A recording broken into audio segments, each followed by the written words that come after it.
رسولہ الکریم وعلی آلہ وصحبہ اجمعین، اما بعد۔ اعوذ باللہ من الشیطان الرجیم، بسم اللہ الرحمن الرحیم۔ یا ایھا الذین آمنوا اتقوا اللہ وآمنوا برسولہ یؤتیکم کفلین من رحمتہ ویجعل لکم نورا تمشون بہ ویغفر لکم واللہ غفور رحیم۔ محترم ڈاکٹر محمد رفعت صاحب، سیکرٹری جماعت اسلامی ہند، ذمہ دار جماعت، رفقائے محترم، یہ ہم سب کے لیے بڑا ہی مبارک اور خوشی کا موقع ہے کہ میقات کے آغاز میں مل بیٹھنے کا موقع ملا ہے۔ اس پر ہم سب اللہ رب العالمین کا شکر ادا کرتے ہیں۔ تحریک اسلامی کی بنیادیں، اس کا خاص بس ہم سب جانتے ہیں، وہ یہ ہے کہ ہمارے درمیان بڑا ہی گہرا اور والہانہ تعلق، ہمارا آپس میں ملنا اور مختلف موضوعات کے تحت تبادلہ خیال کرنا، اپنے ذمہ داران سے رہنمائی حاصل کرنا، یہ اسی کا عکس ہے، اسی محبت کا، اسی والہانہ تعلق کا عکس ہے۔ اس کو قائم رکھنا چاہیے، اس کو مزید مستحکم کرنے کی کوشش کرنی چاہیے۔ اللہ رب العالمین نے اس سلسلے میں جو خاص ہمیں ہدایت فرمائی ہے وہ یہ کہ پل بھر کے لیے بھی غفلت نہیں ہونی چاہیے۔ وَلَا تَعُدُ عَيْنَاكَ عَنْهُ، تمہاری نگاہیں ان سے ہٹنے نہ پائیں۔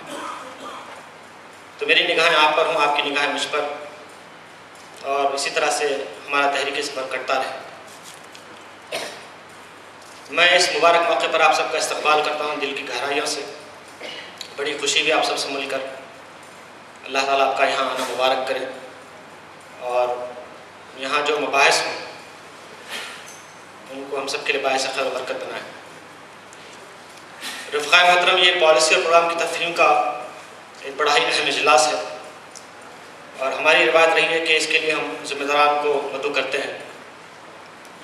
اس موقع سے ہم نے عمرائے مقامی کو، ان کے معاونین کو، مجمع حلقہ کارکنان اور متفقین کے معاونین کو، اور ضلعی ذمہ دار خواتین کو، اور خواتین کا جو حلقے کی سطح کا شعبہ ہے اس کی ممبران کو مدعو کیا ہے۔ خوشی کی بات یہ بھی ہے کہ ہمارے گوا کے دو شورا کے ارکان بھی موجود ہیں۔ اس طرح سے یہ بڑا ہی اہم اجلاس ہے ذمہ داران جماعت کا، اس میں پالیسی اور پروگرام کی تفہیم ہوگی۔ میقات کا یہ ابتدائی مرحلہ ہم سب کو دعوت غور و فکر دیتا ہے۔ جس حال میں اور جس موقع پر ہم سب جمع ہیں وہ دو باتیں ہمارے سامنے پیش کرتا ہے۔ ایک تو یہ کہ ہم نے ایک میقات گزاری ہے، اور میقات کی کارکردگی ہمارے سامنے ہے۔ جب ہم اس پر نگاہ ڈالتے ہیں تو محسوس ہوتا ہے کہ کیا ہم نے کیا تھا اور کیا کرنا باقی رہ گیا، ہمارا کیا منصوبہ بنا تھا۔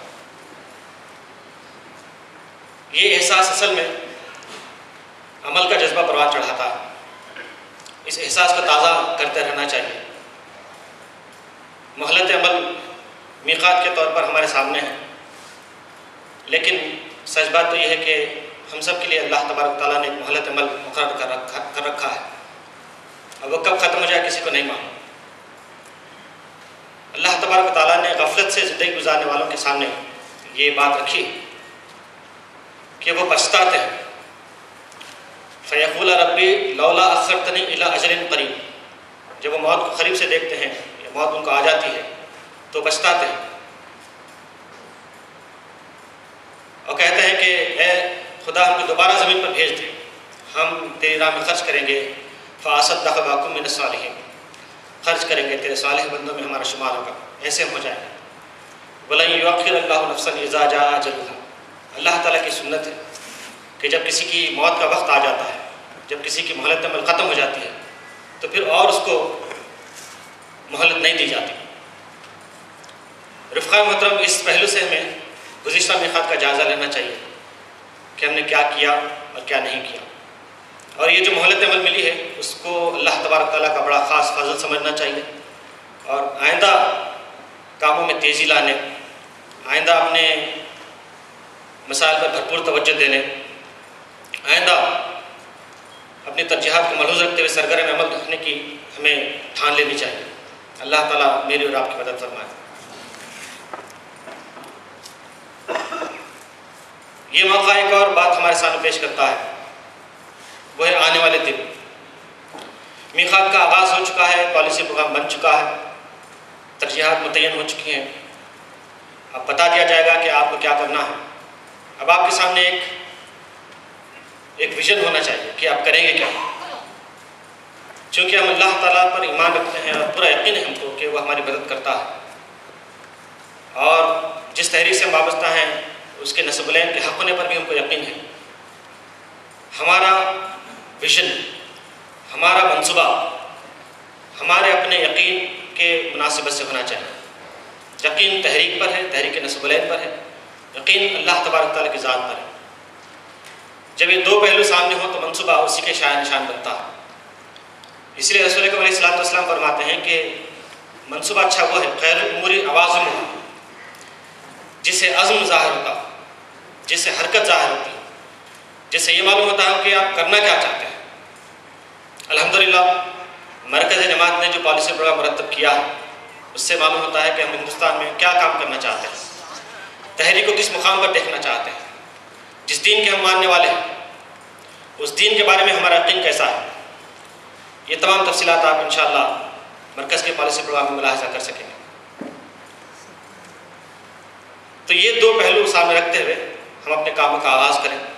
ایک تو گزشتہ کارکردگی کا جائزہ، بے لاگ جائزہ، اپنی خامیوں پر اعتراف اور ان کو دور کرنے کا پورا پکا عزم، اور ہماری جو خوبیاں ہیں ان پر اللہ تبارک تعالیٰ کا شکر۔ پھر آنے والے دنوں کے لیے نئے عزم اور حوصلے کے ساتھ آگے بڑھنے کا جذبہ۔ یہ دو پہلو اگر پیش نظر ہوں تو انشاءاللہ اللہ تعالیٰ کی مدد اور تائید ہمارے ساتھ رہے گی۔ رفقائے محترم، اس اہم اجلاس میں ہمارے درمیان مرکز جماعت کے سیکرٹری ڈاکٹر محمد رفعت صاحب ہیں، جن سے ہم انشاءاللہ استفادہ کریں گے ان دو دنوں میں۔ آپ کا تعلق علی گڑھ سے ہے، ویسے علی گڑھ میں ہمارے قیام کے دوران آپ نے ہم کو پڑھایا بھی ہے، اس طرح سے آپ ہمارے استاد بھی ہیں۔ میں آپ کا دل کی گہرائیوں سے استقبال کرتا ہوں اس اجلاس میں۔ اللہ تعالیٰ آپ کا یہاں آنا مبارک کرے۔ آپ نے پارٹیکل فزکس میں PhD کیا ہے IIT کانپور سے، اور ملت اسلامیہ کی ایک مشہور یونیورسٹی جو دلی میں قائم ہے، جامعہ ملیہ اسلامیہ، اس کے اپلائیڈ فزکس، اپلائیڈ سائنسز کے ڈپارٹمنٹ کے آپ HOD رہے ہیں، ہیڈ آف دا ڈپارٹمنٹ ہیں، اور ماشاءاللہ بھی آپ پروفیسر کی حیثیت سے وہاں پر خدمات انجام دے رہے ہیں۔ وہ ہمارے درمیان انشاءاللہ مختلف پہلوؤں سے مخاطب ہوں گے۔ اس مرتبہ شورا نے آپ پر ایک اہم ذمہ داری ڈالی ہے، آپ تربیت کے سیکرٹری بنائے گئے ہیں۔ ہم توقع رکھتے ہیں کہ آپ کی قیادت میں انشاءاللہ تحریک اسلامی کا نظام تربیت بہتر سے بہتر ہوگا۔ ہمارے اس پروگرام میں 3 اصل فوکسڈ ایریاز ہیں۔ ایک تو یہ کہ آپ پر بات واضح کی جائے گی کہ مرکز کا پالیسی اور پروگرام کس طرح کا ہے، کس طرح کا بنا ہے۔ ڈاکٹر رفعت صاحب انشاءاللہ اس پر اظہار خیال فرمائیں گے، پھر سوالات اور جوابات کا موقع بھی رہے گا۔ مجھے امید ہے کہ آپ اس وقفے کا بھرپور استعمال کریں گے اور جو اشکالات ذہن میں ہوں ان کو سامنے رکھیں گے اور مرکز کی پالیسی پروگرام کو سمجھنے کی کوشش کریں گے۔ تو پالیسی پروگرام کی تفہیم ایک جز ہے اس اجلاس کا۔ دوسرا منصوبہ سازی۔ اس بار آپ کو یہ زحمت دی گئی ہے کہ حلقے کے منصوبے کے بغیر آپ اپنا منصوبہ مرتب کریں۔ مرکز کا پالیسی پروگرام ہوگا اور اس کے روشنی میں آپ کو اپنا پروگرام مرتب کرنا ہے۔ اس کے سلسلے میں بھی رہنمائی دی جائے گی آپ کو کہ کس طرح سے منصوبہ سازی کا عمل ہونا چاہیے۔ پھر تیسرا یہ کہ مرکز کی پالیسی پروگرام کی روشنی میں وہ کون سے ایریاز ہیں جن پر کہ ہم کو بھرپور توجہ دینی چاہیے، ان پر بھی انشاءاللہ سیر حاصل گفتگو ہوگی۔ اس میں خدمت خلق کا بھی ذکر ہوگا، اصلاحی معاشرہ ملی مسائل سے متعلق بھی باتیں آئیں گی، اور دعوت سے متعلق بھی۔ دعوت سے متعلق یہ بات آئے گی کہ ہم یہ سمجھتے ہیں کہ ملک کے حالات جس طرح سے ہیں اور جس رخ پر جا رہے ہیں، اور یہاں کے عوام جس طرح کے مسائل سے دوچار ہیں، ان سب کے لیے اسلام بہترین حل ہے۔ اسلام ہی واحد متبادل طریقہ زندگی ہے، طریقہ حیات ہے۔ تو ایک بہت بڑا نعرہ ہے جو ہم نے لگایا ہے، گزشتہ میقات میں بھی لگایا تھا، لیکن اس مرتبہ آپ دیکھیں گے کہ اس کی تکرار ہے ہماری پالیسی پروگرام کے کتابچے میں۔ بار بار یہ بات دہرائی گئی ہے کہ ہم اس ملک کے لیے اسلام کو ایک متبادل نظام سمجھتے ہیں۔ تو انشاءاللہ اس پر ڈاکٹر رفعت صاحب اظہار خیال فرمائیں گے کہ کس طرح سے ہم اس تصور کو واضح کریں اور اس کا طریقہ کار کیا. اس کا عکس آپ کے منصوبے میں بھی جھلکنا چاہیے. ایک بات تو یہ ہے. پھر دوسری بات یہ ہے کہ ملی مسائل سے متعلق جو مرکز توجہ امر ہے وہ یہ کہ ملت اس قابل ہو جائے کہ وہ دین اسلام کی مکمل پابند ہو, اس کی ذات اور اس کے انسٹیٹیوشنز, اس کے گھرانے, اس کے خاندان اسلام کی نمائندگی کرنے والے بنے. تو آئلی قوانین کی پابندی سے متعلق اظہار خیال فرمائیں گے امین الحسن صاحب. یہ بات آپ کے سامنے آئے گی کہ کس طرح سے ملت کو اس سلسلے میں تیار کر سکتے ہیں. پھر اسی طرح سے ملت میں جو بہتری ہم لانا چاہتے ہیں, کن پہلوؤں سے لانا چاہتے ہیں, مرکز نے ہم پر بات واضح کی. ایک ہے معاش اور دوسرا ہے تعلیم. معاشی اور تعلیمی بہتری کے لیے ہم کوشش کریں گے ملت کی. تو اس کے سلسلے میں بھی تنویر صاحب انشاءاللہ آپ کے سامنے کچھ عملی تدابیر رکھیں گے. پھر یہ بھی کہ خدمت خلق کا ایک عملی نمونہ ہمارے سامنے کیا ہونا چاہیے, ایک ماڈل کیا ہونا چاہیے کہ جس کو اختیار کرتے ہوئے ہم آگے بڑھ سکتے ہیں اور معاشرے میں ایک محسوس قوت بن سکتے ہیں. اس پر انشاءاللہ اکبر علی صاحب اظہار خیال فرمائیں گے. تو یہ جو مرکز توجہ امور ہیں ان پر اظہار خیال کی بات ہے. آج کا جو اجلاس ہے اس کا پہلا دن ہے, اس میں تفہیم ہوگی پالیسی پروگرام کی, منصوبہ سازی پر گفتگو ہوگی اور منصوبہ سازی کے لیے قیادت کا جو رول ہوتا ہے اس پر انشاءاللہ تبادلہ خیال ہے. مقامی قیادت سے متعلق ہمارا ایک تصور ہے کہ امیر مقامی, ناظم حلقہ کارکنان, ناظم حلقہ متفقین, مطلب ہم یہ سمجھتے ہیں کہ یہ ہمارا اپنا ایک آرگنائزیشنل سیٹ اپ ہے. لیکن تحریک کا یہ تقاضا ہے کہ ہمارا امیر مقامی پورے شہر کا امیر ہونا چاہیے, ہمارے حلقے کا ناظم پورے اس مقام کا ناظم ہونا چاہیے, اس کی حیثیت وہ ہونی چاہیے. لیکن ہو نہیں پاتی. تو ہمارا امیر, ہمارے لیڈر ہمارے رفقا کے لیے بھی ہے, ملت کے افراد کے لیے بھی ہے, برادران وطن کے لیے بھی ہے. تو قیادت کا یہ جو ڈائنامک تصور ہے وہ ہم سب پر واضح رہنا چاہیے. تو انشاءاللہ اس سلسلے میں بھی گفتگو ہوگی آپ کے سامنے. پھر یہ بھی کہ منصوبہ سازی کے لیے, فیصلوں کے لیے شورائیت کی بڑی اہمیت ہے اور تحریک اسلامی نے ہم کو یہ بتایا ہے. اس کے نظام تربیت سے بات واضح ہوتی ہے کہ ہمارے ہاں شورائیت کا جو نظام ہے وہی ہمارے درمیان لیڈرشپ کو ڈیولپ کرتا ہے, وہی صحت مند طریقے پر تحریک کو لے کے چلتا.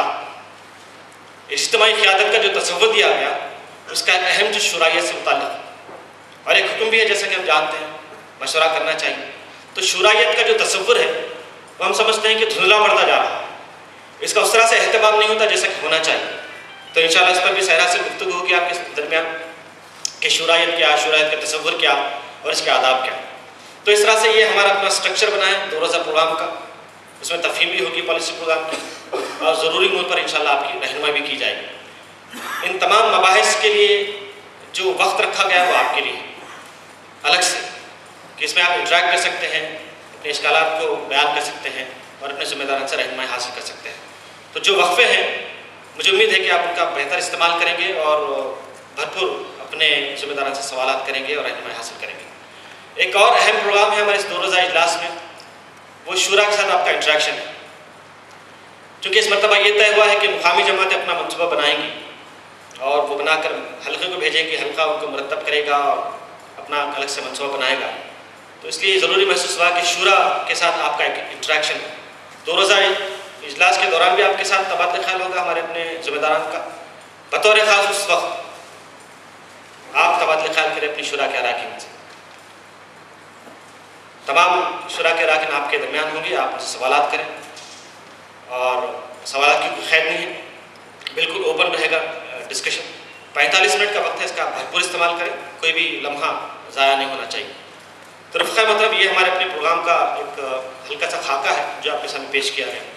آخر میں یہ بات آپ کے سامنے رکھنی ہے کہ یہ جو تفہیمی اجلاس ہے اس لحاظ سے آپ کے لیے بڑا اہم ہے کہ آپ کو بہت ہی کی رول پلے کرنا ہے اپنے مقام پر.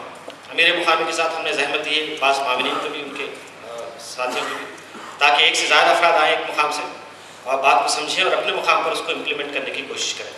تو اس لحاظ سے آپ کی ذمہ داری بڑھ جاتی ہے. صرف یہ 1 وے انٹریکشن نہیں رہے گا, 1 وے کمیونیکیشن نہیں رہے گا, بلکہ آپ بھی انٹریکشن کریں گے اور آپ بھی سمجھنے کی پوری کوشش کریں گے. جتنا زیادہ آپ سمجھیں گے انشاءاللہ آپ کا منصوبہ اتنا ہی اچھا بنے گا. حلقے کی طرف سے رہنمائی آپ کو بعد میں ملے گی. جب آپ کا منصوبہ بنے گا اور حلقے کی شورا ہوگی اور شورا میں جو مباحث ہوں گے اس کے بعد آپ کی رہنمائی کی جائے گی. لیکن اس سے پہلے آپ کو یہ بتانا ہے کہ آپ کیا چاہتے ہیں, آپ کیا سوچتے ہیں, آپ کی سوچ کس طرح کی. اور یہ قابل عمل منصوبہ بھی ہو سکتا ہے کہ اگر ہمارے اپنے رفقا نچلی سطح سے باتیں اپنی ذمہ داری انسان پیش کریں. تو اس لحاظ سے آپ کو بڑے ہی اطمینان کے ساتھ اور توجہ اور یکسوئی کے ساتھ اس پروگرام کو ملاحظہ کرنا چاہیے. اس ذمہ داری کو آپ محسوس کریں. دوسری بات یہ ہے کہ یہاں پر جو وقت کی پابندی ہوگی انشاءاللہ ہم سب کا لحاظ رکھیں گے. ہمیں سے ہر ایک فرد لحاظ رکھے گا. یہاں سے اعلانات نہیں ہوں گے کہ وقت ختم ہو گیا, آ جائیے اجلاس میں شریک ہوں. یہ بات تو یہاں سے نہیں کی جائے گی, اعلانات نہیں کیے جائیں گے. آپ کو ذمہ داری محسوس کرتے ہوئے خود سے اجلاس میں وقت پر شریک ہونے کی کوشش کرنی چاہیے. اس اہم پروگرام میں شرکت کے لیے بعض احباب نے معذرت کی ہے. انہوں نے قبل از وقت اطلاع دی فون کے ذریعے سے اور بتایا کہ ان کی کچھ مصروفیات ہیں, کچھ مسائل درپیش ہیں. اس موقع سے دعا کرتے ہیں کہ اللہ تعالیٰ ان کے مسائل کو حل فرمائے. بعض رفقا ہمارے بیمار ہیں جن کی وجہ سے وہ آ نہیں سکے. بعض رفقا کے متعلقین بیمار ہیں. اللہ تعالیٰ ان سب کو شفائے کاملہ عاجلہ عنایت فرمائے. بعض رفقا نے بعض ضروری کام کی وجہ سے عدم شرکت کی اطلاع دی ہے. بہرحال انہوں نے اس کام کو ترجیح دی ہے. یہ سوچنا چاہیے کہ وہ کام جو انہوں نے اختیار کیا ہے, جو کرنے جا رہے ہیں, وہ کام بڑا ہے کہ تحریک کا کام بڑا ہے. بہرحال یہ بات ہم ان پر چھوڑ دیتے ہیں. ہم نے اس سلسلے میں ان کو اجازت تو بہرحال نہیں دی ہے. لیکن یہ بڑی خوشائند بات ہے کہ ہمارے اپنے رفقا جماعت کی اکثریت بر وقت یہاں پر شریک ہوئی. اس پر ہم اللہ تبارک تعالیٰ کا شکر ادا کرتے ہیں. یہ ڈسپلن اور یہ نظم و ضبط ہی اصل میں ہماری جان ہے, جس کو ہمیں بحال رکھنے کی پوری کوشش کرنی چاہیے. رفقا محترم, آخری بات یہ عرض کرنی ہے آپ سے کہ یہ جو تفہیمی اجلاس ہمارے ہوا کرتے ہیں ان میں اصل جو مرکز توجہ امر رہتا ہے وہ ہے پالیسی پروگرام کا. اور اس لحاظ سے ہم سب کوشش بھی کرتے ہیں کہ اس کو پوری اچھی طرح سے سمجھیں اور اس کے مطابق ہمارے اپنے منصوبے بنیں. بہرحال یہ کوشش ہماری ایک وقت ہوتی ہے اور ایک مدت تک ہوتی ہے, لیکن یہ دیکھا گیا ہے کہ یہ پریکٹس ہماری پوری میخات تک نہیں رہ پاتی. تو اس کی آپ کوشش کریں کہ پالیسی پروگرام پر غور و فکر کرنا اور اس پر تبادلہ خیال کرنا یہ آپ کا پورا میخات کا معاملہ ہونا چاہیے. منصوبہ بنا کر چھوڑنا نہیں ہے, بلکہ منصوبہ بنا کر اس کے پیچھے چلنا ہے اور اس پر نظر رکھنا ہے کہ ہمارا منصوبہ کس طرح سے بنا ہے اور حالت کس طرح سے رخ اختیار کرتے چلے جا رہے ہیں. یہ بات بڑی اہم ہے. منصوبہ بنتا ہے, منصوبے پر نظر ثانی کی نوبت نہیں آتی. پالیسی پروگرام ہم مرتب کر لیتے ہیں, چھائے بھی کرتے ہیں مختلف زبانوں میں, لیکن بار بار اس کو ریفر کرنے کی نوبت نہیں آتی. تو یہ بات اپنے پیش نظر رکھیں کہ آپ کو چونکہ 60 سالہ منصوبہ مرتب کرنا ہے, 4 سالہ منصوبہ مرتب کرنے کے بعد آپ فارغ نہیں ہو جائیں گے اس سے, بلکہ اس سے آپ کا بڑا گہرا تعلق قائم ہو جائے گا. پالیسی پروگرام کا بار بار ریفر کرتے رہیں کہ اس میں کیا باتیں بیان کی گئی ہیں اور کس طرح سے ڈائریکشن سیٹ کیا گیا ہے.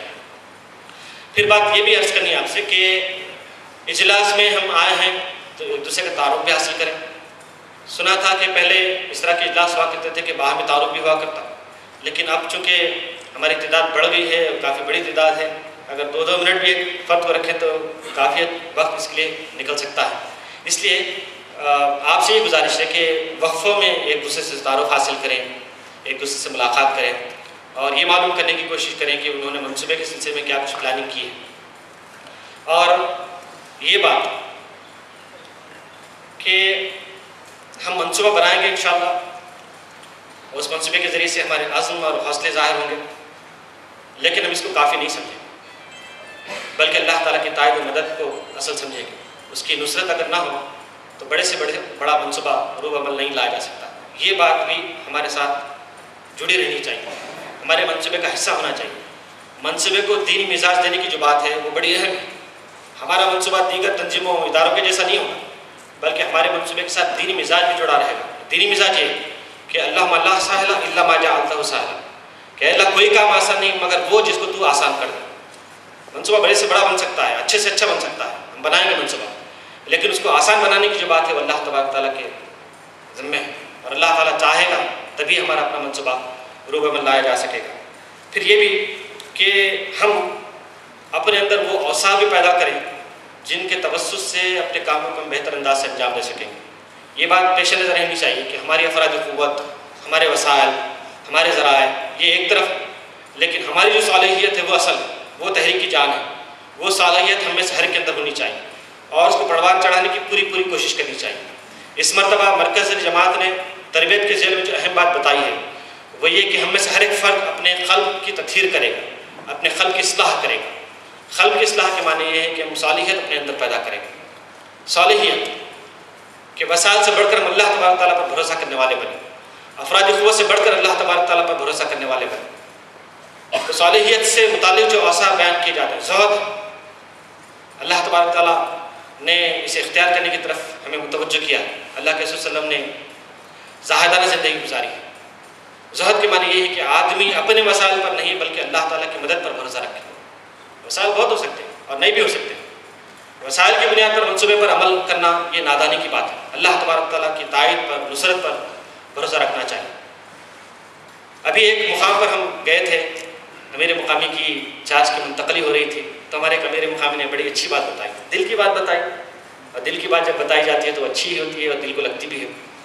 انہوں نے بتایا کہ جب مجھ پر ذمہ داری پڑی تو میں بڑا پریشان ہوا اور کئی ترکیبیں سوچتا رہا کہ کیسے میں اس سے سبکدوش ہو سکتا ہوں۔ امیر الخاص سے گفتگو کی، فلاں ذمہ دار سے گفتگو کی، لیکن بات نہیں بنی۔ تو انہوں نے ایک بات کو ریکال کیا کہ ان کے کسی پروفیسر نے ایک بات بتائی تھی کہ there are 64 methods of solving a problem, کہ کسی مسئلے کو حل کرنے کے 64 طریقے ہیں، اور 64واں طریقہ یہ ہے کہ رن اوے فرام دا پرابلم، کہ آپ مسائل سے بھاگ جائیں گے، وہ حل ہو جائے گا۔